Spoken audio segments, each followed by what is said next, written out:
नमस्कार दोस्तों, आदर्श technical class से दौसा में आपका हार्दिक स्वागत है। दोस्तों यहाँ पर जो अपनी चल रही है सीरीज वो क्या चल रही है, तो यहाँ पे बात करते हैं दोस्तों, यहाँ पे आपके इलेक्ट्रीशियन थ्योरी। जी हाँ, BSPHCL, JVVNL, NCL, DRDO, ISRO, BARC. तो यहाँ पे पूरा इलेक्ट्रीशियन का संपूर्ण निचोड़ अपना चल रहा है और आज क्लास नंबर है 7। 6 क्लास अपन ने पढ़ ली है दोस्तों। अगर वो नहीं देखिए तो प्लेलिस्ट के अंदर जाकर के आप वहाँ पर देख सकते हो। और अभी तक आपने टेलीग्राम ज्वाइन नहीं किया है तो आदर्श टेक्निकल क्लास से टेलीग्राम ज्वाइन कर लीजिए, क्योंकि इसकी जो PDF है वो वहाँ पे डाल दी जाती है। आइए तो यहाँ पर चलते हैं पहले प्रश्न की ओर। और यहाँ पे आइए, पहला प्रश्न है आपका। पहला प्रश्न लीजिएगा मेरे दोस्तों, यहाँ पे ये पहला प्रश्न है और पहला प्रश्न को ध्यानपूर्वक समझिएगा, क्योंकि यहाँ पे एक एक प्रश्न को बहुत ही अच्छे लेवल पे समझेंगे। तो आइए, यहाँ पे है कि निम्नलिखित में से कौन सा जनरेटर 120 से 250 वोल्ट के उत्तेजक के रूप में उपयोग किया जाता है। दोस्तों बात करते हैं यहाँ पर उत्तेजक। ये उत्तेजक शब्द है, उत्तेजक, और यहाँ पे इसी को इंग्लिश में कहते हैं एक्साइटर। एक्साइटर, अब ये क्या काम करता है समझिएगा। ये एक प्रकार का क्या है, तो मैं कहूंगा भैया ये एक प्रकार का DC जनरेटर है। पर आपसे क्लियर करेगा कि मुझे तो ये क्लियर बताओ कि DC जनरेटर तो है, लेकिन किस प्रकार का है, तो मैं कहूंगा कि ये शंट जनरेटर है। कौन सा जनरेटर है, तो मैं बात करूंगा मेरे दोस्तों, यहाँ पे शंट जनरेटर है। ठीक है, तो ये शंट जनरेटर है। और ये जो शंट जनरेटर है ना, ये जो शंट जनरेटर है ये कहाँ लगा होता है, कैसे होता है, तो मैं कहूंगा कि एक छोटा DC शंट जनरेटर होता है। ये छोटा DC शंट जनरेटर होता है और ये जो विद्युत का उत्पादन करता है ये 110 वोल्टेज से लेकर के 250 वोल्ट DC का क्या करता है, उत्पादन करता है। और इसका जो कार्य किया जाता है ज्यादातर, तो अपन कहते हैं जो वाइंडिंग होती है उसको उत्तेजित करने के लिए होता है, यानी चुंबकीय क्षेत्र पैदा करने के लिए अपन क्या करते हैं, इसका प्रयोग किया जाता है। तो दोस्तों उत्तेजक एक्साइटर जो होता है एक DC जनरेटर होता है, और कौन सा होता है, छोटा DC शंट जनरेटर होता है। और ये 110 वोल्टेज से लेकर के 250 वोल्टेज का होता है। तो इसको ज्यादातर किस पर फिट किया जाता है, तो शाफ्ट पर इसको स्थापित किया जाता है। तो ये चीज ध्यान रखिएगा। तो यहाँ पे AC शंट जनरेटर होता है, DC शंट जनरेटर होता है, और AC सीरीज जनरेटर, सीरीज तो आएगा नहीं तो शंट आता है, और वो भी कौन सा आता है, तो बात करेंगे यहाँ पे DC शंट जनरेटर हम प्रयोग लेते हैं। तो राइट ऑप्शन हो जाएगा अपना D ऑप्शन होता है। क्लियर यहाँ पे, कोई डाउट किसी को? ठीक है, आगे चलते हैं। तो दोस्तों यहाँ पे आगे बढ़ते हैं अपन, और यहाँ पॉइंट टू पॉइंट आगे चलते हैं। तो यहाँ पे लीजिएगा, ये निम्नलिखित में कौन सी प्रतिरोधक बनाने के लिए एक आदर्श सामग्री है, यानी कि मेरे दोस्तों प्रतिरोधक अपन को बनाना है। अब प्रतिरोधक बनाना है तो किसका बनाया जाता है, सबसे पहले मैं बात करता हूं प्रतिरोध। ठीक है, अब ये प्रतिरोधक देखो ध्यान रखना, प्रतिरोध और एक प्रतिरोधक दोनों अलग अलग है। प्रतिरोधक यानी रजिस्टर होता है, प्रतिरोध यानी रजिस्टेंस यानी गुण होता है। प्रतिरोधक क्या है, तो अपन कहेंगे धारा को नियंत्रण करने वाला उपकरण। तो मैं बात करूंगा यहाँ पे धारा को नियंत्रण करने वाला उपकरण। ये धारा को नियंत्रण करने वाला क्या होता है, उपकरण होता है मेरे दोस्तों। ठीक है, यहाँ पे प्रतिरोधक यानी धारा को नियंत्रण करने वाला एक क्या होता है, उपकरण होता है। मैं बात करूंगा दोस्तों, यहाँ पे कोई भी परिपथ होता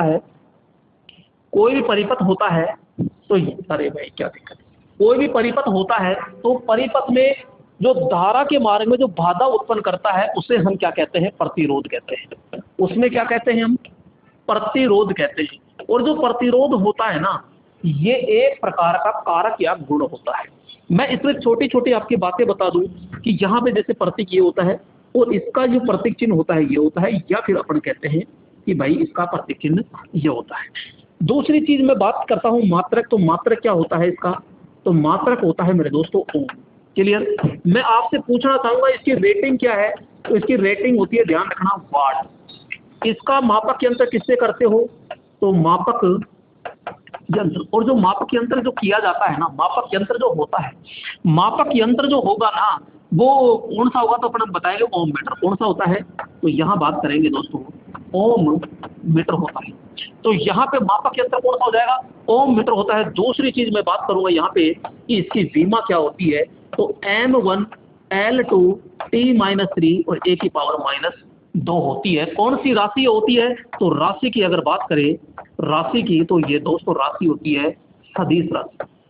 कौन सी राशि होती है, तो यहाँ पे सदिश ये द्विदिशात्मक होता है। कौन सा, द्विदिशात्मक होता है, दोनों दिशाओं में कार्य करने वाला प्रतिरोधक होता है। तो ये किसका बनाया जाता है, तो ध्यान रखना इसका, जैसे कार्बन प्रतिरोध की बात करते हैं तो ये बेलनाकार में होता है, और ये भैया carbon plus graphite, carbon plus graphite से बनाया जाता है। तो पानी से बनाया जाएगा, हाइड्रोजन से, कार्बन से और ऑक्सीजन से। राइट ऑप्शन अपना क्या हो जाएगा, बी ऑप्शन होता है। तो अपन को मेन होता है कि प्रतिरोध क्या है, तो धारा को नियंत्रण करने वाला उपकरण होता है। प्रतिरोध क्या है, तो धारा के मार्ग में बाधा उत्पन्न करने वाला क्या होता है, प्रतिरोध होता है, यानी गुण होता है, कारक होता है। तो राइट ऑप्शन हो गया अपना यहाँ पे बी ऑप्शन होता है।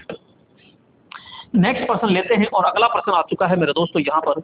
और अगला प्रश्न है क्या, तो यहाँ पे आइए देखते हैं अगला प्रश्न कि निम्नलिखित में किस शाफ्ट और लेमिनेटेड कोर पर लगे पोल, लेमिनेटेड कोर पर लगे पोल और वाइंडिंग कोर को बनाए रखने के साथ जोड़ा जाता है।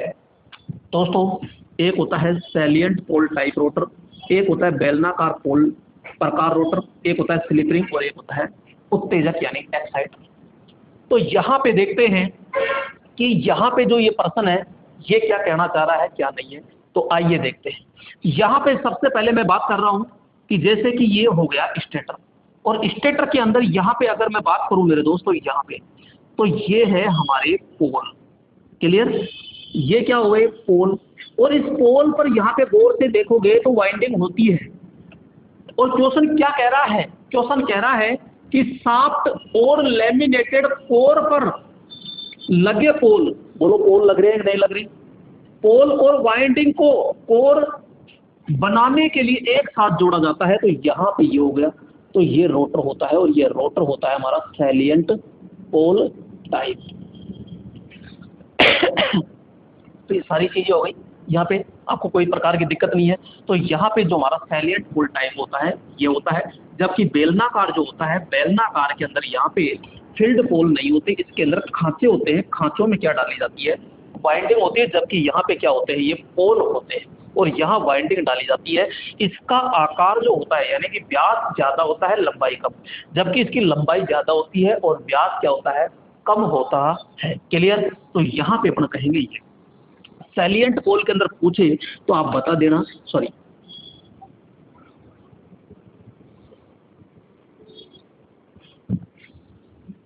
तो यहाँ पे अपन सीधा कहेंगे कि 6 से 40 पोल होते हैं, जबकि इसमें 2 या फिर 4 होते हैं। तो इसमें गति कितनी होती है, तो 1500 से 3000 आरपीएम होती है, जबकि इसमें हम कहेंगे कि भैया 150 से लेकर के 1000 आरपीएम होती है। ये आवाज ज्यादा करता है, ये आवाज क्या करता है, कम करता है।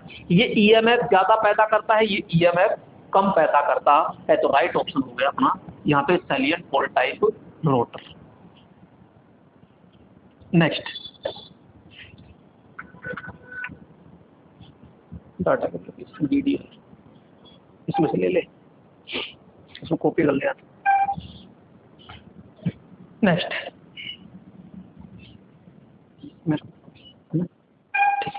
नेक्स्ट यहाँ पे चलते हैं दोस्तों।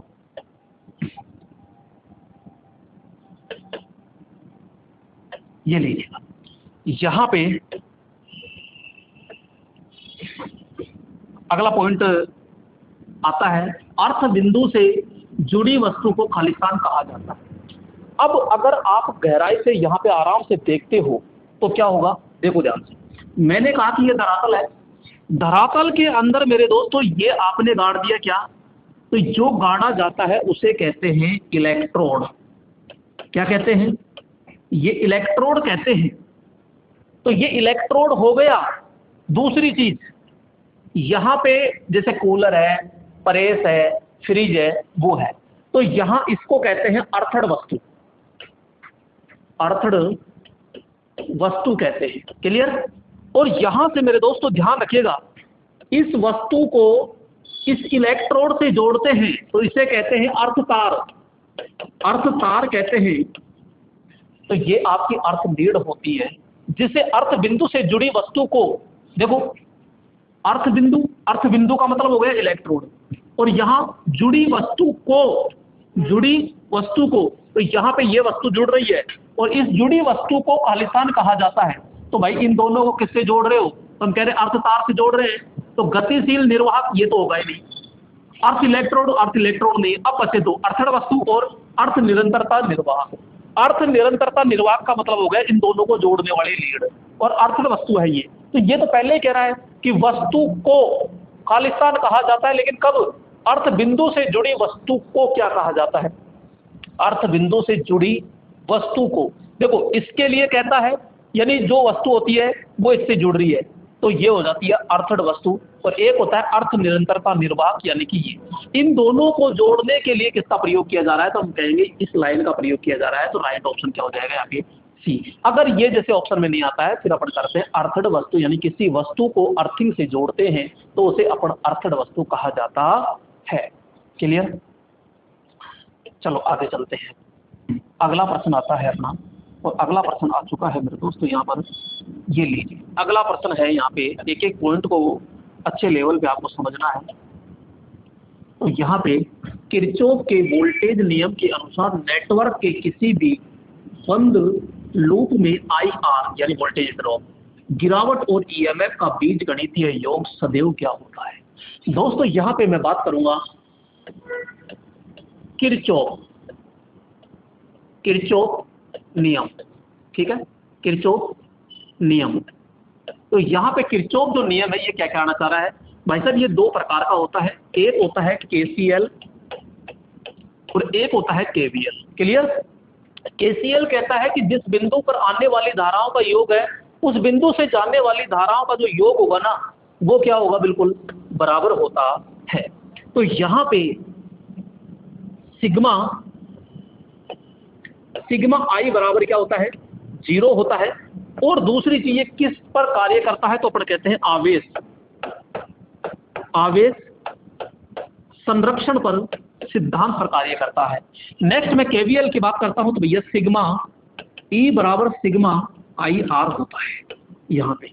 तो यहाँ पे ये दोनों बराबर होते हैं। तो यहाँ पे ये KVL जो होता है ये किस सिद्धांत पर काम करेगा? तो अपन कहेंगे कि ये ऊर्जा संरक्षण सिद्धांत पर काम करता है। किस पर काम करेगा? तो मैं कहूंगा ऊर्जा संरक्षण सिद्धांत पर कार्य करता है। तो यहाँ पे सदैव बीजगणितीय योग क्या होगा? जब बराबर है तो 0 हो जाएगा। तो यहाँ पे अपन कहेंगे सीधा 0 होता है। क्लियर? मैंने पूरा का पूरा निचोड़ यहाँ पे दे दिया है। किरचॉफ जो नियम होता है ये रेखिक, अरेखिक, DC, AC या फिर आपके रेखिक, अरेखिक ना, तो सभी पर कार्य करता है। केवल ये आपके वितरण पैरामीटर पर कार्य नहीं करता है। चलो आगे चलते हैं, और अगला प्रश्न आ चुका है मेरे दोस्तों यहाँ पर। और अगला प्रश्न क्या है? तो ये लीजिएगा। तो अगला प्रश्न है यहाँ पर,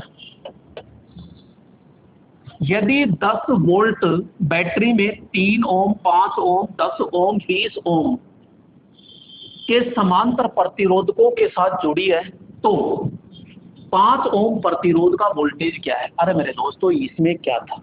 देखो बहुत अच्छा प्रश्न है, समझने के लिए है, बाकी ऐसा इसमें कुछ भी नहीं है, ये ऐसे ही तो है। और ये कह रहा है कि भाई 10 वोल्टेज से जोड़ दी, तो ये 10 वोल्टेज है। और यहाँ पे आपसे सीधा ये कह रहा है कि भाई ये 3 ओम है, ये 5 ओम है, और ये 10 ओम है, और ये 20 ओम है। क्लियर? और आगे कह रहा है प्रतिरोधों के साथ 5 ओम प्रतिरोध का वोल्टेज ज्ञात कीजिए। अरे वो पूछ रहा है कि यहाँ पे इसके अंदर कितना वोल्टेज होगा, V बराबर पूछ रहा है इसमें। मुझे ये बताइए कनेक्शन कौन सा है? अरे गुरुजी समांतर है ना। अरे समांतर है तो समांतर में क्या समान होता है? हम कहते हैं समान होता है, तो इसमें तो वोल्टेज समान होगा। जबकि मेरे दोस्तों यहाँ पे जो श्रेणी होता है, श्रेणी में क्या समान होती है? समान होता है। समान क्या समान होता है? तो हम कहेंगे धारा समान होती है। तो यहाँ ये समांतर है, ये जो 10 वोल्टेज है ना, ये इसमें भी 10 रहेगा, इसमें भी 10 रहेगा, इसमें भी 10 रहेगा, इसमें भी 10 रहता है। आपको कंफ्यूज करने के लिए कह रहा है भाई 5 ओम प्रतिरोध में वोल्टेज कितना होगा। तो यहाँ पे सीधा सीधा आप आराम से क्या करेंगे, यहाँ पे सभी के अंदर पूरा आपका समान रहेगा 10 वोल्टेज। और राइट ऑप्शन क्या हो जाएगा इसमें, ये सी ऑप्शन होता है। बोलो समझ में आया कि नहीं आया? आ गया? कोई दिक्कत किसी को नहीं? ठीक है,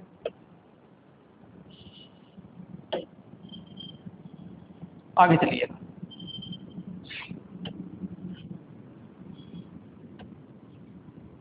हाँ जी दोस्त, यहाँ पे देखिएगा, ये आपके लिए एक इम्पोर्टेंट सूचना है। तो ये क्या है, थोड़ा सा ध्यान से समझिएगा दोस्तों। अगर आपको 2025 कोई भी टेक्निकल एग्जाम हो, जैसे खास तौर से अपन बात करते हैं एएलपी, क्योंकि एएलपी में बहुत सारे स्टूडेंट क्या हो चुके हैं, फेल हो चुके हैं थ्योरी के कारण। तो दोस्तों यहाँ पे ये जो बैच दिया गया है इलेक्ट्रीशियन का पूरा बिल्कुल न्यू फाउंडेशन बैच है, और ऑफलाइन और ऑनलाइन दोनों के अंदर रहेगा ये। यहाँ पे मात्र 599। अब दोस्तों 599 क्या क्या है वो चीज देख लीजिए। 599 में पूरी की पूरी आपके पास में, यहाँ पे मैं बात करूंगा मेरे दोस्तों, ये इलेक्ट्रीशियन थ्योरी आपके पास में देखने को मिलेगी।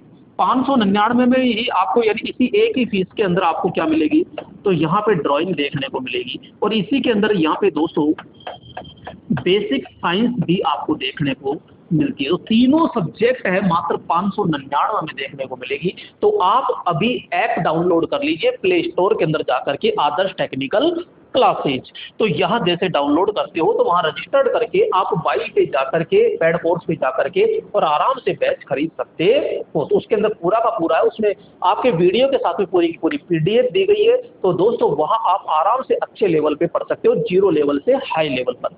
और अधिक जानकारी के लिए आप मेरे को यहाँ पे कॉल कर सकते हो, व्हाट्सअप कर सकते हो। तो आराम से ये नंबर दिए गए हैं। ठीक है दोस्तों,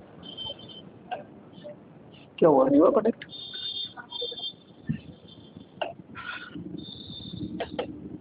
हाँ जी, अगला प्रश्न आता है, और अगला प्रश्न क्या है, आइए। क्या हुआ भाई?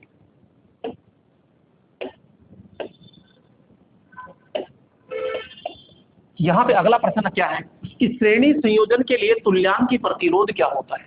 दोस्तों थोड़ा समझिएगा, क्योंकि यहाँ पे श्रेणी जो प्रतिरोध होता है ना, इसको हम सीरीज भी कहते हैं। इसको क्या कहते हैं? सीरीज भी कहते हैं। इसी को हम श्रृंखला कहते हैं, श्रृंखला। इसी को क्या कहते हैं? श्रृंखला कहते हैं। इसी को सिरे से सिरे का नियम भी कहते हैं। ध्यान रखना, जो श्रेणी या श्रृंखला है, तो इसके अंतर अपन कहते हैं कि दोस्तों यहाँ पे जैसे कि ये एक परिपथ बनाया है, ठीक है, ये, और यहाँ पे ये 10 या जो भी है सप्लाई जोड़ दी बैटरी।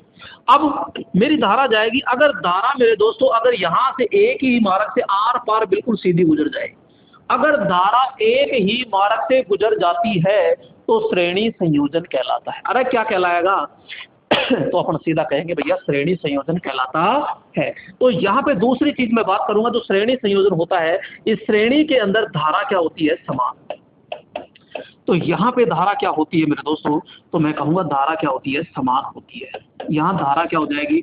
समान हो जाएगी। जैसे 5 ओम है, 2 ओम है, 8 ओम है, तो यहाँ पे अधिकतम प्रतिरोध कितना होगा? कुल प्रतिरोध। तो मैं यही तो कहूंगा कि भाई अलग अलग मान के हैं, तो सबसे बड़ा देख लीजिए, और जो सबसे बड़ा है इससे भी ज्यादा आएगा। क्यों?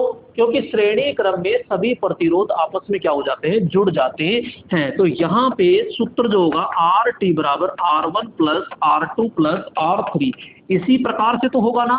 और यदि समान मान के लिए, समान मान के लिए आपसे पूछ लिया जाए तो RT बराबर R इंटू क्या करेंगे अपन? N करते हैं। RT बराबर R इंटू क्या करते हैं मेरे दोस्तों? N करते हैं। तो ये चीज आप बखूबी ध्यान से जानते हो। तो यहाँ पे क्या कह रहा है कि श्रेणी संयोजन के लिए तुल्यांक की प्रतिरोध सबसे अधिक प्रतिरोध से भी कम होगा। जी नहीं, कम कहाँ होगा? तो हम तो ये कह रहे हैं कि सबसे बड़ा है उससे भी अधिक होगा, सबसे अधिक प्रतिरोध से भी अधिक। जी हाँ मेरे दोस्तों, यही तो बात कह रहे हैं कि सबसे अधिक प्रतिरोध है उससे भी ज्यादा होगा, सबसे कम प्रतिरोध से कम, और कम प्रतिरोध के बराबर। जी नहीं, ऐसा नहीं है। तो यहाँ पे ये सारी विशेषताएं अपन ने देख ली। अगर इसमें एक प्रतिरोध और जोड़ दिया जाता है तो कुल प्रतिरोध क्या हो जाता है? बढ़ जाता है, और धारा के मार्ग में क्या हो जाती है? कमी आ जाती है। दोस्तों यहाँ पे प्रतिरोध का मान कुछ भी हो, इसमें से गुजरने वाली जो धारा है ना वो बिल्कुल क्या रहेगी, समान होती है। ठीक है, तो नेक्स्ट चलते हैं अपन अगले प्रश्न की ओर। और अगला प्रश्न क्या है, आइए। तो यहाँ पे अगला प्रश्न है, क्या हुआ,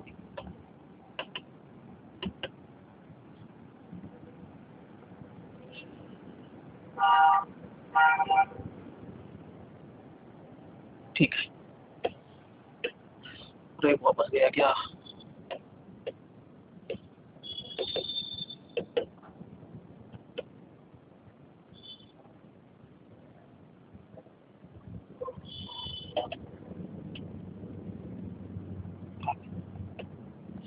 हाँ जी, तो देखिएगा यहाँ पे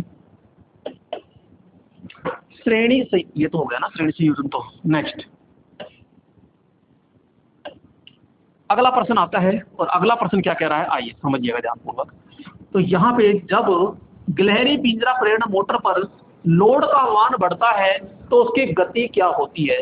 दोस्तों यहाँ पे मैं बात करूंगा कि जब श्रेणी मोटर होती है, पिंजरा प्रेरण मोटर होती है, तो पिंजरा प्रेरण मोटर के अंदर यहाँ पे इसके जो स्टेटर होता है उसमें खांचे कट्टे होते हैं, और खांचे कट्टे होते हैं तो दोस्तों इसके अंदर क्या डाले जाते हैं, तो हम कहेंगे भैया इसके अंदर वाइंडिंग होती है। यहाँ पे ये वाइंडिंग हो गई, और वाइंडिंग हो गई तो इस वाइंडिंग को हम देते हैं सप्लाई, कौन सी, एसी सप्लाई। तो इसके अंदर बन जाता है चुंबकीय क्षेत्र, और ये घूमने वाला चुंबकीय क्षेत्र बन जाता है दोस्तों, ये लो। और दूसरी चीज अपन बात करते हैं कि इसके बीच में होता है रोटर, और ये रोटर होता है कैसा, बेलनाकार होता है, ये इस प्रकार का होगा दोस्तों यहाँ पर। और इसमें छड़े जो होती है बिल्कुल तिरछी होती है यूं, और ये शॉर्ट सर्किट तांबे तार की छड़े होती है। जब इसको इसके अंदर डाला जाता है, जब ये मोटर चलती है, तो यहाँ पे इसकी जो गति होती है ना, इसकी गति बिल्कुल क्या रहती है, तो मैं बात करूंगा इसकी गति होती है बिल्कुल नियत। इसकी गति क्या रहती है, बिल्कुल नियत रहती है। तो यहाँ गति क्या रहेगी इसकी, नियत होने वाली है।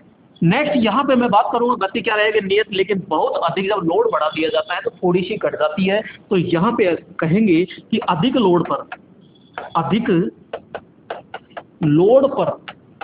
2 से 5%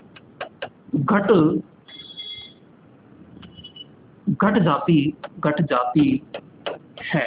क्लियर, लेकिन सामान्य कंडीशन में तो क्या रहेगी, नियत। तो इस घटती है, बढ़ती है, इससे रहती है नन। तो यहाँ पे अपन कहेंगे, यहाँ पे सी ऑप्शन आपका राइट हो जाएगा। प्रेरण मोटर जो होती है इसके अंदर जो आपकी सिंक्रोनस गति है वो ज्यादा रहती है, किससे, तो हम कहेंगे रोटर गति से क्या रहती है, ज्यादा रहती है। नेक्स्ट मैं बात करूंगा मेरे दोस्तों, यहाँ पे अगर मैं स्लिप की बात करता हूँ तो स्लिप यहाँ पे 3 से 5% इसकी क्या होती है, स्लिप होती है। और गिलहरी पिंजरा प्रेरण मोटर को चलाने के लिए यहाँ पे 3 स्टार्टर हम प्रयोग लेते हैं। एक आपका होता है DOL स्टार्टर जो होता है, ये 5 HP तक हम प्रयोग करते हैं। दूसरा होता है मेरे दोस्तों स्टार डेल्टा स्टार्टर होता है, जो आपके 20 HP तक हम प्रयोग करते हैं यहाँ पे। और एक होता है आपके ट्रांसफॉर्मर स्टार्टर होता है, ट्रांसफॉर्मर स्टार्टर हम प्रयोग करते हैं जो 25 HP तक हम प्रयोग करते हैं। तो यहाँ पे 3 स्टार्टर हम पिंजरा प्रेरण मोटर को चलाने के लिए हम प्रयोग करते हैं। तो आपको कोई दिक्कत है तो ये बताइएगा, नहीं, क्लियर, ठीक है।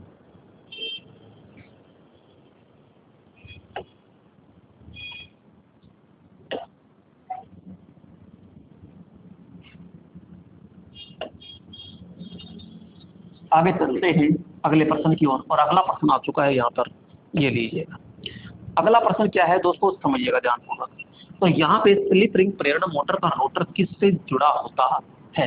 तो दोस्तों स्लिप रिंग प्रेरण मोटर की बात कर रहे हैं, तो यहाँ पे, तो ये लीजिए, तो यहाँ पे इस प्रकार से इसमें खांचे बने होते हैं। तो यहाँ पे जब ये खांचे बने होते हैं, तो खांचे बने होते हैं, तो इन खांचों के अंदर क्या डाली जाती है, तो वाइंडिंग डाली जाती है। यहाँ पे ये कॉइल स्थापित हम क्या करते हैं, प्रयोग करते हैं। तो ठीक है, तो ये दूसरी चीज हम ये कहते हैं कि जैसे कि यहाँ पे ये होता है और इसके ऊपर क्या लगाई जाती है, तो हम कहते हैं कि यहाँ पे ये स्लिप रिंग होती है। ठीक है, ये स्लिप रिंग होती है।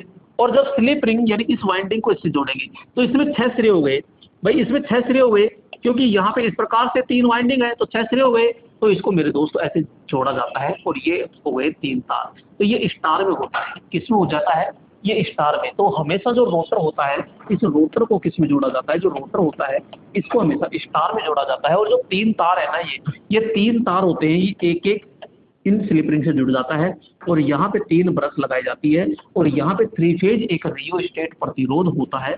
यहाँ पे ये चीज होती है। तो इसको इससे जोड़ा, इसको इससे जोड़ा और इसको इससे जोड़ा जाता है। तो इस प्रकार से यहाँ पे पूरा का पूरा कंटेंट तैयार किया जाता है। क्लियर दोस्तों? कोई डाउट किसी को? नहीं। तो यहाँ पे क्या पूछ रहा है कि रोटर किससे जुड़ा होता है? तो रोटर मेरे दोस्तों ये किसमें जुड़ा होता है? स्टार में। जबकि यहाँ पे जो आपका स्टेटर होती है, सॉरी स्टेटर होता है, तो स्टेटर किसमें जुड़ा होता है? तो डेल्टा में जुड़ा होता है। तो अपन कहेंगे स्टेटर। तो स्टेटर तो किसमें जुड़ा होता है? यहाँ पे। और रोटर किसमें जुड़ा होता है? स्टार के अंदर जुड़ा होता है। तो राइट ऑप्शन क्या हो जाएगा? यहाँ पे ए ऑप्शन आता है। ठीक है, अगला प्रश्न लीजिएगा। और अगला प्रश्न आपकी स्क्रीन पर आ चुका है दोस्तों। यहाँ पे अगला प्रश्न क्या कह रहा है? तो ये देखिएगा, अगला प्रश्न कह रहा है यहाँ पे झूला रूपी विद्युत रोधक, रोधक का मतलब है प्रतिरोध, किस क्रम में लगे होते हैं? मुझे ये बताइए दोस्तों, जैसे झूला, ये कोई पेड़ की टहनी है और यहाँ पे इस तरह कोई प्रतिरोध है, तो ये क्या बना? ये झूला है क्या? जी हाँ, बिल्कुल झूला है। अरे झूला है तो मुझे ये भी बता दीजिए कि मैं धारा गुजार रहा हूँ और धारा गुजार रहा हूँ, तो क्या एक ही मार्ग से गुजर गया क्या पूरा का पूरा? जी हाँ। तो ये तो श्रेणी क्रम बढ़ गया ना। तो मैं यही तो कहना चाह रहा हूँ कि आपको कि ये क्या है? अरे तो यही तो श्रेणी क्रम होता है। तो यहाँ पे झूला रूपी को श्रेणी क्रम अपन कहते हैं। तो यहाँ पे कौन सा हो जाता है? ये डी ऑप्शन हो जाता है, श्रेणी क्रम। अब श्रेणी क्रम के बारे में पूरी जानकारी जो पिछला क्वेश्चन था उसके अंतर्गत में आपको बता दी है दोस्तों। ठीक है, नेक्स्ट अगले पॉइंट पे चलते हैं। तो यहाँ पे अगला जो प्रश्न है वो क्या है? आइए 13 नंबर पे देखते हैं। और 13 नंबर यहाँ पे लीजिएगा, लघु परिपथ जांच करनी है, निम्न में से किसका पता लगाना है? दोस्तों यहाँ पे लघु परिपथ, और लघु परिपथ को अपन कहते हैं शॉर्ट सर्किट। ठीक है, और शॉर्ट सर्किट से अगर जो जांच करते हैं, ध्यान रखना, लघु परिपथ शॉर्ट सर्किट से जांच करते हैं, वो आपकी कौन सी होती है? तो बात करेंगे यहाँ पे ताम्र हानि, ताम्र हानि होती है। कौन सी होती है? ताम्र हानि होती है। दूसरी मैं बात करूंगा खुला परिपथ, खुला परिपथ यानी कि ओपन सर्किट, ओपन सर्किट। तो ओपन सर्किट जो होती है, ये ओपन सर्किट कौन सा होता है? लोहा। कौन सा होता है? लोहा होता है। तो ओपन सर्किट यानी कि लोहा ज्ञात करते हैं। लोहा हानि, इसमें लोहा हानि 2 प्रकार की होती है, एक स्ट्रेसिस होती है और एक होती है आपकी एडी करंट होती है। तो यहाँ पे जांच करने के लिए अपन कॉपर लॉस का क्या करते हैं? यहाँ पे पता चलाते हैं या लगाते हैं। क्लियर? कोई डाउट यहाँ पे? ठीक है, आगे चलते हैं। और दोस्तों यहाँ पे अगला जो पॉइंट है वो क्या है? यहाँ पे देखते हैं नेक्स्ट क्वेश्चन। और नेक्स्ट क्वेश्चन है, तो यहाँ पे धारा का औसत मान उसके आरएमएस मान से सदैव होता है। दोस्तों यहाँ पे समझिएगा, तो यहाँ मैं बात करूंगा औसत मान। औसत मान क्या होता है? तो औसत मान होता है 0.637। ठीक है, औसत मान हमेशा ध्यान रखना, एक तो आधे चक्कर का निकलता है, आधे चक्कर का ज्ञात होता है, पूरे चक्कर का ध्यान रखना, आधे चक्कर का ये होता है। और पूरे चक्कर का आपसे पूछ ले, पूरे चक्कर का आपसे पूछ ले तो 0 होता है।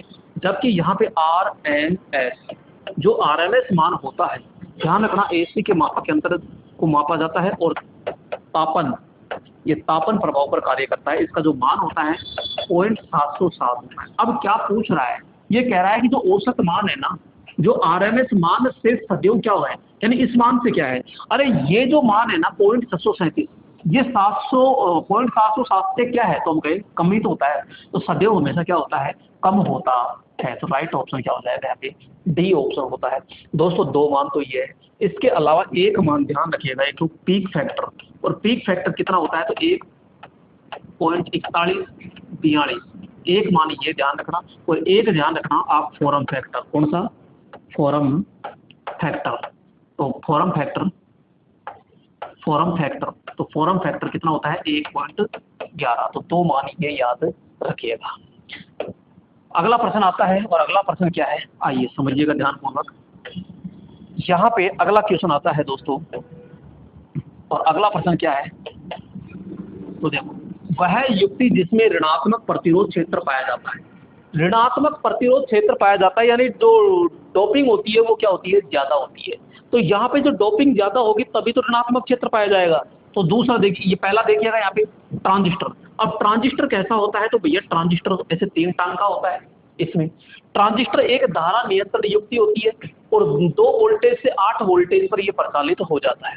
मैं बात करूंगा ट्रायक की, और ट्रायक का जो सिंबल होता है वो इस प्रकार से होता है। इसमें टांग तो इसकी भी कितनी होती है, 3 ही होती है। यहाँ पे टर्मिनल यानी मैन टर्मिनल 1, मैन टर्मिनल 2 और ये होता है गेट। इसमें एमीटर होता है, ये बेस होता है, और ये क्या होता है, कलेक्टर होता है। एक होता है डायक, और डायक जो है ये ट्राइक का ही भाईबंद है, लेकिन मेरे दोस्तों ध्यान रखिएगा यहाँ पे मामला क्या है, सॉरी,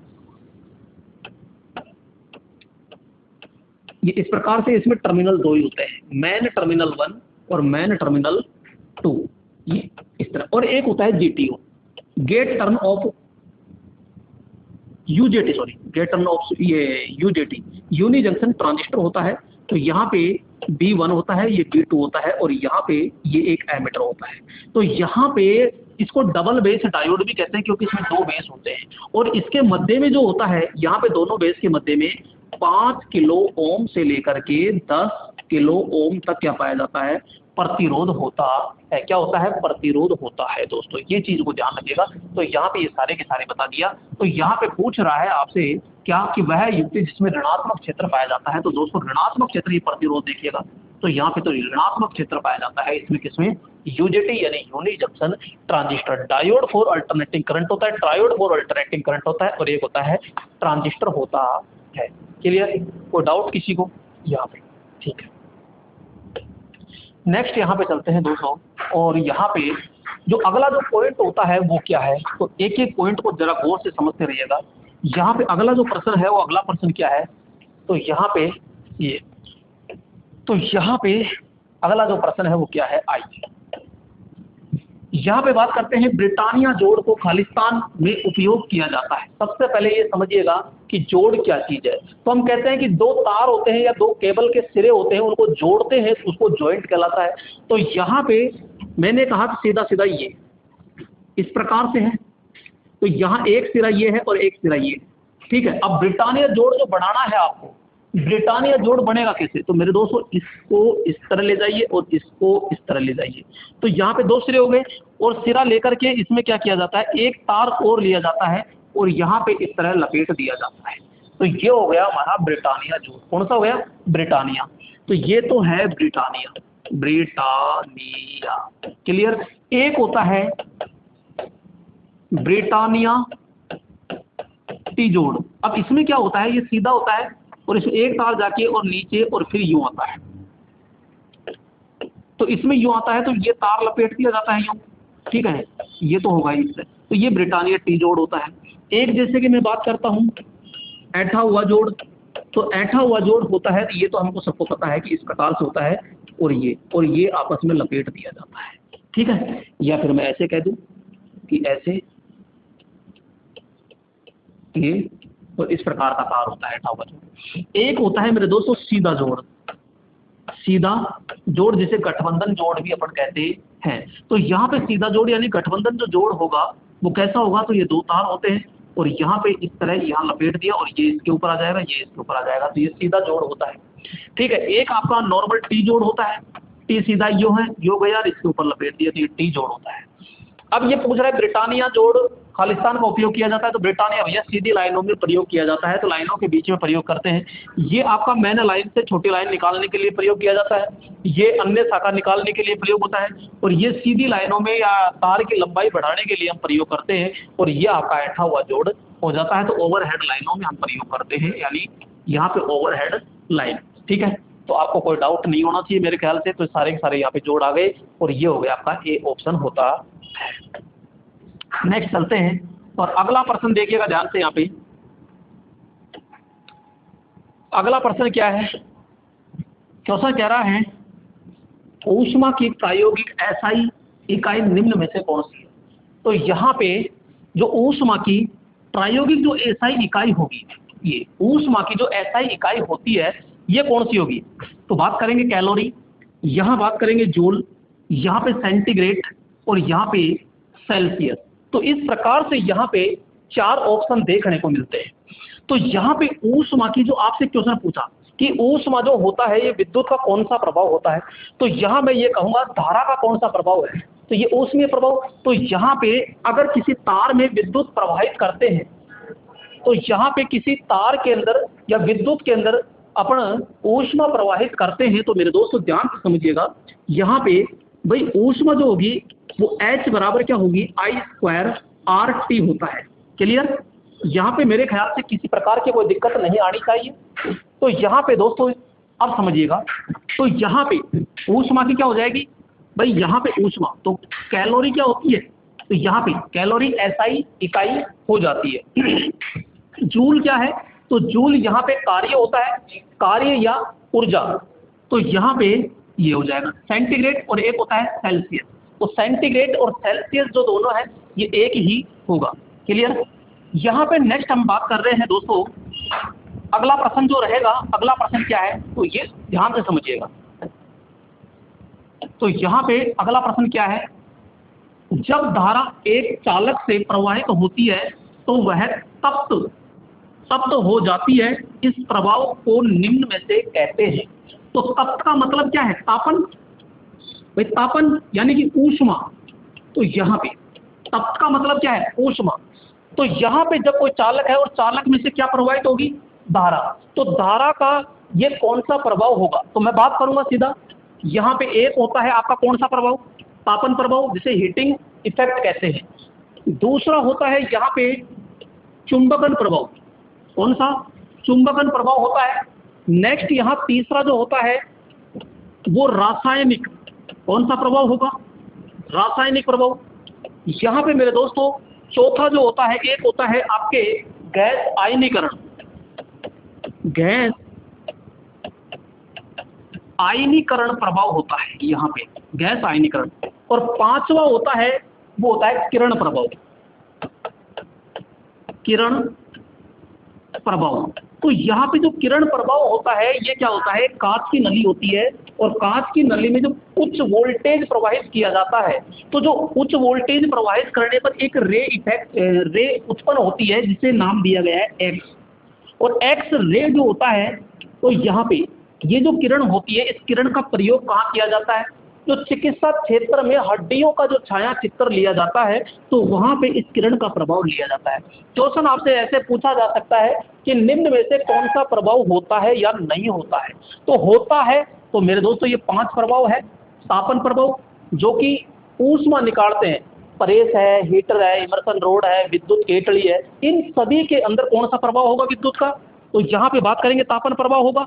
और यहाँ पे नेक्स्ट आता है चुंबक। चुंबक कैसे होगा, तो देखिएगा यहाँ पे सिलिकॉन स्टील की ये क्या होती है, रॉड होती है, इसके ऊपर यहाँ तांबे का यानी कॉपर का वायर लपेट कर इसको विद्युत दी जाती है। विद्युत देते हैं तो मेरे दोस्तों ये बनता है आपका विद्युत चुंबक। और ये विद्युत चुंबक होता है तो जितनी भी मशीनें होती है, मोटर हो, जनरेटर हो, ट्रांसफार्मर हो, सिंक्रोनस हो, अल्टरनेटर हो, इन सभी के अंदर ये चुंबकीय प्रभाव देखने को मिलता है। तो आपसे क्वेश्चन पूछा जाएगा कि धारा का जो चुंबकीय प्रभाव है किसमें होता है, तो सभी मशीनों का आप नाम बोल सकते हो। नेक्स्ट आता है रासायनिक प्रभाव। अब ये रासायनिक प्रभाव क्या है, तो मेरे दोस्तों आपको पता होगा जो इन्वर्टर की बैटरी होती है, लेड एसिड बैटरी, उसके अंदर यहाँ पे आपने देखा होगा तरल पदार्थ होता है जिसे हम इलेक्ट्रोलाइट कहते हैं। इसके अंदर छड़वी होती है जिसे इलेक्ट्रोड कहते हैं। और जब इसको चार्ज किया जाता है तो हमारा चार्जर होता है जिसको अपन विद्युत देते हैं। जब विद्युत देते हैं तो यहाँ पे रासायनिक क्रियाएं होती है जो आयन के द्वारा होती है। तो रासायनिक ऊर्जा जब होती है, रासायनिक ऊर्जा, तो यहाँ पे जो सेल है, बैटरी है, इलेक्ट्रोप्लेटिंग है जिसे धातु लेपर कहते हैं, तो ये सबका सब किसमें होगा, रासायनिक क्रियाओं के अंदर होता है। तो ये भी तो विद्युत के कारण हुआ यहाँ पे। नेक्स्ट बात करते हैं गैस आयनीकरण।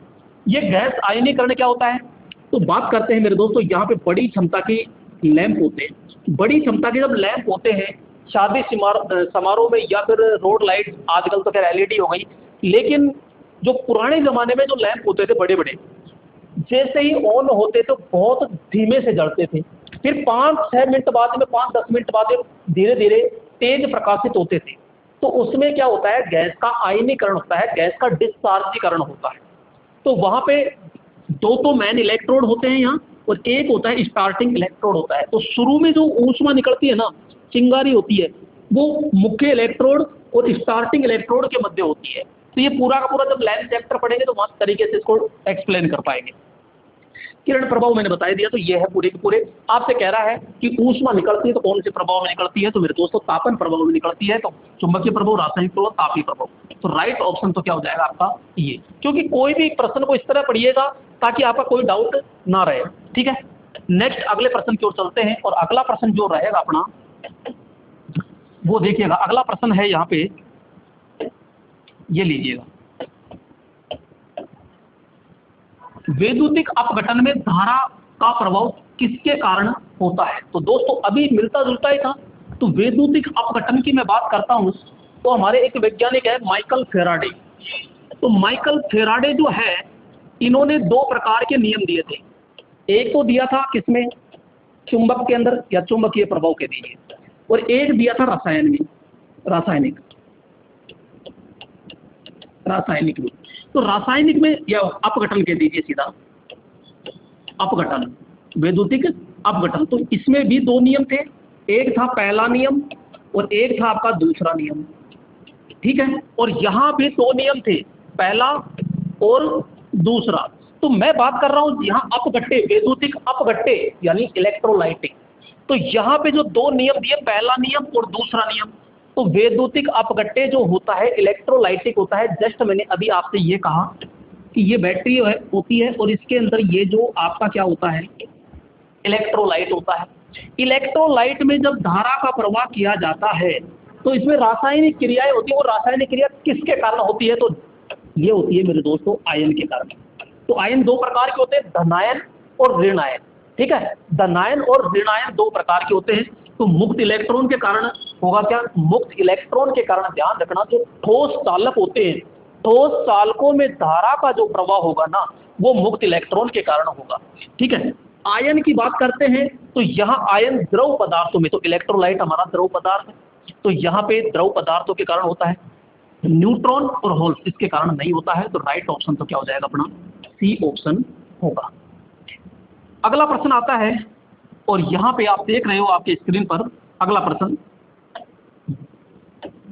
तो ये दोस्तों इस प्रश्न को थोड़ा सा ध्यान से समझिएगा क्योंकि बहुत अच्छा प्रश्न है। यहाँ पे व्हीटस्टोन सेतु, सेतु को इंग्लिश में कहते हैं मेरे दोस्तों, ध्यान रखिएगा, ब्रिज।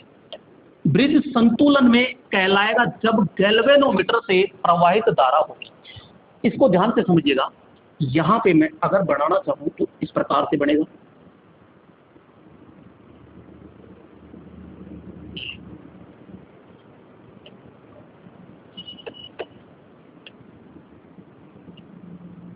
ये बीच में लगता है गैल्वेनोमीटर और यहाँ पे एक स्विच अपन जोड़ देते हैं। एक स्विच यहाँ पे होता है,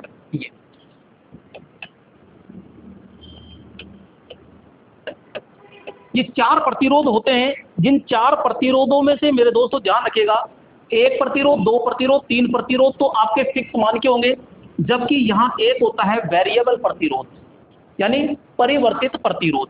अब ये व्हीटस्टोन ब्रिज है। आपसे पहला क्वेश्चन पूछा जाता है कि व्हीटस्टोन ब्रिज से कौन सा प्रतिरोध, ये क्या मापा जाता है। पहला जवाब आता है प्रतिरोध मापा जाता है। ठीक है, अब पूछेगा प्रतिरोध तो मापा जाता है लेकिन कौन से मान का मापा जाता है, तो हम कहेंगे भैया मध्यम मान का मापा जाता है, मध्यम मान का। ये मध्यम मान कितना होता है, तो हम सीधा कहेंगे कि 1,00,000 ओम तक यानी 100 किलो ओम तक का जो प्रतिरोध होता है, इसको बहुत शुद्ध तरीके से क्या कर लेते हैं, माप लिया जाता है। तो यहाँ मध्यम प्रतिरोध को मापने के लिए व्हीटस्टोन ब्रिज का क्या किया जाता है, प्रयोग किया जाता है। नेक्स्ट मैं आपसे चर्चा करना चाहूंगा कि ये जो बीच में लगा होता है इसको कहते हैं गैल्वेनोमीटर। तो यहाँ पे जो गैल्वेनोमीटर होता है ये क्या काम करता है, ये धारा की उपस्थिति दर्शाता है। धारा को मापता नहीं है, धारा की उपस्थिति दर्शाता है कि धारा किधर से किधर आ रही है। अगर ये ब्रिज यानी कि धारा इधर गई तो इसमें भी जाएगी और इसमें भी जाएगी। अगर ये चारों बराबर के हैं, या फिर मैं कहूं कि ये पूरा का पूरा परिपथ और ये पूरा परिपथ अगर दोनों बराबर है, तो देखो एक बाईपास ये हो गया, एक बाईपास ये हो गया, धारा पूरी की पूरी तरह से निकल जाएगी, तो भैया बीच में क्यों आएगी? बीच में बिल्कुल भी नहीं आएगी। तो यहां जब दोनों मार्ग बराबर होते हैं उसको कहते हैं संतुलन, यानी बैलेंस कंडीशन कहते हैं। और बैलेंस कंडीशन जब होती है तो धारा का मान इसमें कितना होता है? I बराबर 0। I बराबर क्या होगा? 0। तो गैल्वेनोमीटर अगर 0 दर्शा रहा है तो आपका व्हीटस्टोन ब्रिज बैलेंस कंडीशन में होता है। तो यहाँ व्हीटस्टोन ब्रिज से केवल 4-5 क्वेश्चन ही फिक्स बने होते हैं। पहला कि व्हीटस्टोन ब्रिज से क्या मापा जाता है? प्रतिरोध। कौन सा? तो आप कहेंगे मध्यम मान का अज्ञात प्रतिरोध मापा जाता है, जिसमें 3 प्रतिरोध फिक्स मान के, जबकि एक होता है वेरिएबल होता है, एक इसमें बैटरी लगाई जाती है। बस इतना ही पूछेगा, ज्यादा आपसे नहीं पूछेगा। तो राइट ऑप्शन तो क्या हो जाएगा? क्वेश्चन कह रहा है कि गैल्वेनोमीटर प्रवाहित धारा कितनी होगी? तो भैया I बराबर 0 होगी। तो ये आपका राइट ऑप्शन हो जाएगा शून्य। क्लियर? नेक्स्ट यहाँ पे आगे चलते हैं और अगला प्रश्न है ये। क्वेश्चन क्या कह रहा है समझिएगा।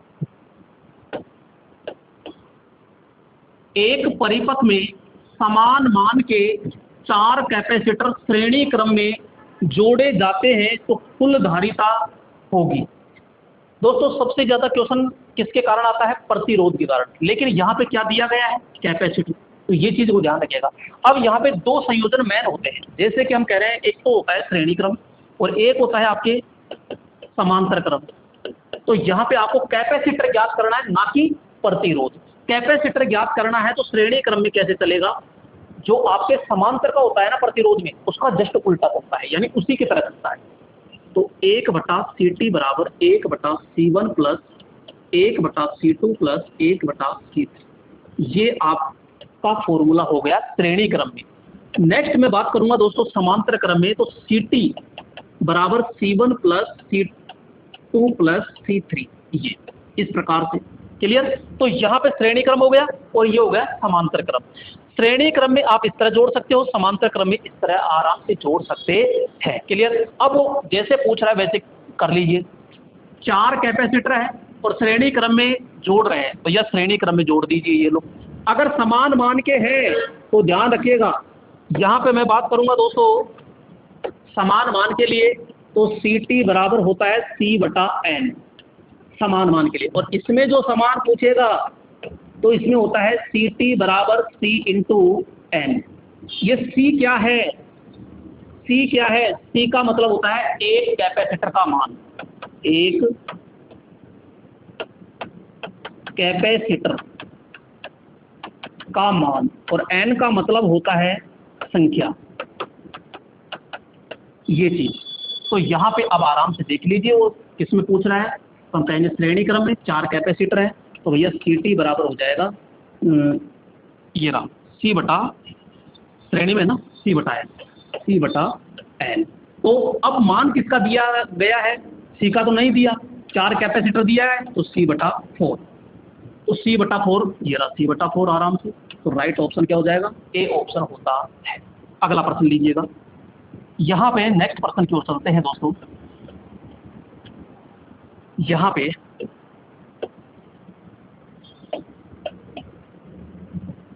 सबसे अधिकतम मान का प्रतिरोध कौन से मीटर से मापा जाता है? सबसे अधिकतम मान का।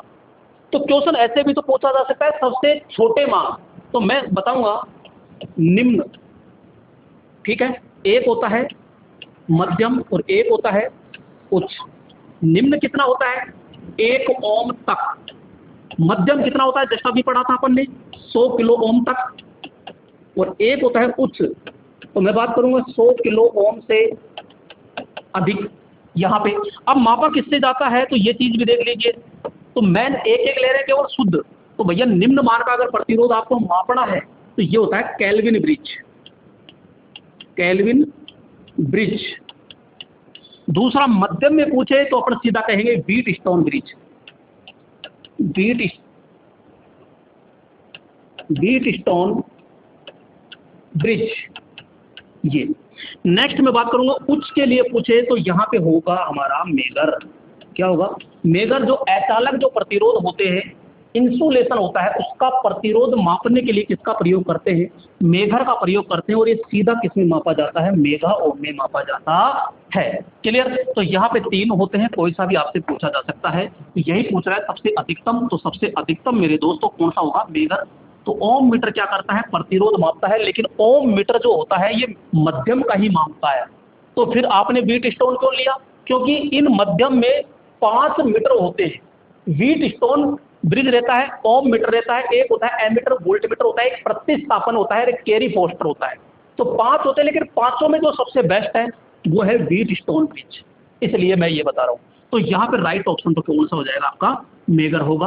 व्हीट स्टोन मध्यम मापता है, केल्विन आपका निम्न मापता है, ओम मीटर मध्यम मापता है, मेगर क्या मापता है? उच्च मापता है। तो ये सारी चीज अपन ने यहाँ पे क्लियर कर ली। अगला प्रश्न आता है दोस्तों यहाँ पे, और अगला प्रश्न देखिएगा, यहां पे लीजिएगा अगला प्रश्न। किसी परिपथ की निरंतरता, निरंतरता का मतलब होता है कंटिन्यूटी, या प्रेरकत्व कुंडली की निरंतरता कौन से मीटर से मापी जाती है? दोस्तों बहुत अच्छा प्रश्न है। यहाँ पे भाषा का खेल है केवल। क्वेश्चन कह रहा है प्रेरकत्व, प्रेरकत्व का मतलब होता है चोक। यानी कि मैं बात करता हूं ये, अगर ये कोई कुंडली है और आपसे पूछ रहा है कि भैया ये बता दीजिए मुझे ये टूटी है या सही सलामत है, यानी निरंतरता का मतलब है कंटिन्यूटी चेक करनी है। या फिर कोई भी कुंडली है, जैसे पंखा है, पंखे के अंदर है, तो यहाँ पे इस प्रकार से कॉइल होती है और हमको पता ही नहीं है कि बीच में से टूट रही है कि नहीं टूट रही है। इसका पता कौन से मीटर से लगाएंगे यहाँ पे? तो अपना देसी जुगाड़ तो क्या है, एक आपका टेस्ट लेंथ होता है, सीरीज टेस्ट लेंथ, उससे अपन पता लगा सकते हैं, लेकिन ऑप्शन के अकॉर्डिंग चलना है। एक होता है एमीटर। एमीटर क्या करता है? तो हम कहेंगे भाई ये तो धारा का मापन करता है, ठीक है, जो श्रेणी क्रम में लगाया जाता है। एक होता है यहाँ पे वाट मीटर, ये क्या करता है? तो भैया ये शक्ति को मापता है। ये किसको मापता है? शक्ति। एक होता है आवृत्ति मीटर यानी फ्रीक्वेंसी, तो आवृत्ति को मापता है और किस क्रम में लगता है? तो हम कहेंगे समांतर क्रम में लगता है, जो हर्ट्ज के अंदर मापता है, HZ, ठीक है। एक होता है हमारा ओम मीटर। ये जो ओम मीटर होता है ये क्या मापता है? तो हम कहेंगे ये प्रतिरोध मापता है भाई साहब। क्या मापता है? प्रतिरोध। और 2 प्रकार का होता है, एक होता है श्रेणी और एक होता है ये शंट प्रकार का। जो श्रेणी का होता है इसका पैमाना बहुत अच्छे से याद रखना है आपको, ये पूछा जाता है। इसके पैमाने में दाईं ओर यहाँ पे 0 होता है और बाईं ओर यहाँ अनंत होता है, जबकि शंट जो होता है, शंट ओम मीटर, इसके पैमाने में दाईं ओर अनंत होता है और बाईं ओर यहाँ पे क्या होता है? 0। तो ये कई बार पूछ लेता है। ओम मीटर के द्वारा यहाँ पे कंटिन्यूटी मापी जाती है, या फिर आप मल्टीमीटर के द्वारा आसानी से माप सकते हो। तो इसकी कंटिन्यूटी, जैसे अपना कोई भी टेस्ट लैंप होता है उससे तो अपन क्या करते हैं, ऐसे एक तार होता है, यहाँ जोड़ा और यहाँ जोड़ा, तो ये अपना प्लग के अंदर अपन दे देते हैं यूँ। अगर ये जल गया, लैंप जल गया, इसका मतलब है सही है, बिल्कुल क्या है ये? सही है। लेकिन जलने का तात्पर्य भी 2 तरीके से है। जैसे आपने इसको टच किया और ये चमक देख लिया आपने, और इसको हटाने के बाद भी, इसको हटाने के बाद भी उतनी ही चमक दे रहा है, तो ये शॉर्ट सर्किट है, ध्यान रखना, ये शॉर्ट सर्किट रहेगा। लेकिन अगर ये धीमा जड़ा तो ठीक है, यानी सही होता है, और बिल्कुल भी नहीं जड़ा तो ये ओपन सर्किट माना जाता है। तो यहाँ पे अपना राइट ऑप्शन तो क्या हो जाएगा? सी ऑप्शन होता है। आगे चलिएगा, यहाँ पे अगला प्रश्न आता है दोस्तों, और अगला प्रश्न ये देखिएगा, यहाँ पे अगला प्रश्न आता है PMEN प्रणाली का विस्तार क्या है? विस्तार का मतलब है, केवल फुल फॉर्म है ये, और फुल फॉर्म आपको बतानी है। तो यहाँ पे परमानेंट मैग्नीफाइड अर्थ न्यूट्रल होता है, एक होता है प्रोटेक्टिव मल्टीपल अर्थड न्यूट्रल होता है, एक प्रोटेक्टिव म्यूचुअल अर्थड न्यूट्रल होता है, और परमानेंट म्यूचुअल अर्थड न्यूट्रल होता है। तो यहाँ पे जो PMEN होता है, P का मतलब होता है यहाँ पे प्रोटेक्टिव, प्रोटेक्टिव, M का मतलब होता है मल्टीपल, E का मतलब होता है अर्थड, और N का मतलब होता है मेरे दोस्तों यहाँ पे न्यूट्रल। तो राइट ऑप्शन क्या हो जाता है? यहाँ पे D ऑप्शन होता है। तो यहाँ पर अपन ने पूरे के पूरे जो इलेक्ट्रीशियन थ्योरी है, इसके टॉप जो क्वेश्चन है यहाँ पे देखे, और ये जो अपना आज की जो क्लास थी 7 थी, इससे पहले अपन ने 6 क्लास कंप्लीट कर ली, और ये जो सीरीज है ये कंटिन्यूटी चलती रहेगी। ठीक है दोस्तों, फिर नेक्स्ट वीडियो में फिर मुलाकात करते हैं, तब तक के लिए नमस्कार।